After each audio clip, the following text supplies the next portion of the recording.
En février 2003, le lieutenant Timothy McLaughlin est détaché à Bagdad à la tête d'un bataillon de marines. 10 ans après, il se souvient encore de l'impact de chaque détonation. Un jour, j'ai fait feu quelques secondes trop tôt et j'ai tiré sur un chauffeur taxi. Quelques jours plus tard, je n'ai pas tiré assez vite et l'ennemi a descendu l'un des soldats derrière moi. Ça, c'est juste une expérience parmi des milliers, mais c'est celle qui m'a le plus marqué, parce que j'ai fait une erreur. Aux côtés de Timothy, Peter et Gary, journalistes et photographes de guerre, eux aussi témoins dans l'invasion américaine d'avril 2003.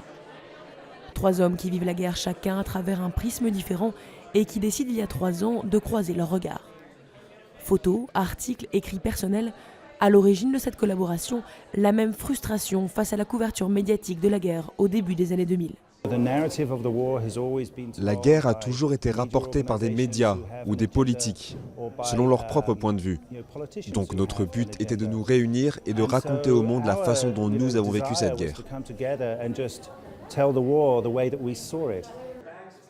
Au cœur des combats, pour tromper l'horreur et la solitude, le lieutenant McLaughlin tient un journal de bord. Tenu par le devoir de réserve sous l'uniforme, il a longtemps gardé pour lui son avis sur la guerre. Aujourd'hui, il ose enfin parler.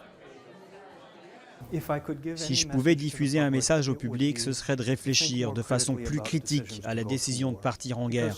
Parce que parfois les guerres doivent avoir lieu, et elles ont lieu. Mais se précipiter vers des conflits, sans penser aux conséquences pendant et après le combat, ce sont des considérations importantes.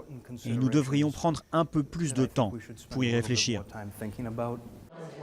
Le journaliste et le photographe continuent de raconter les tensions de la planète. Le lieutenant McLaughlin, lui, a trouvé refuge à Boston, où il consacre ses heures libres au soutien juridique des vétérans sans domicile fixe.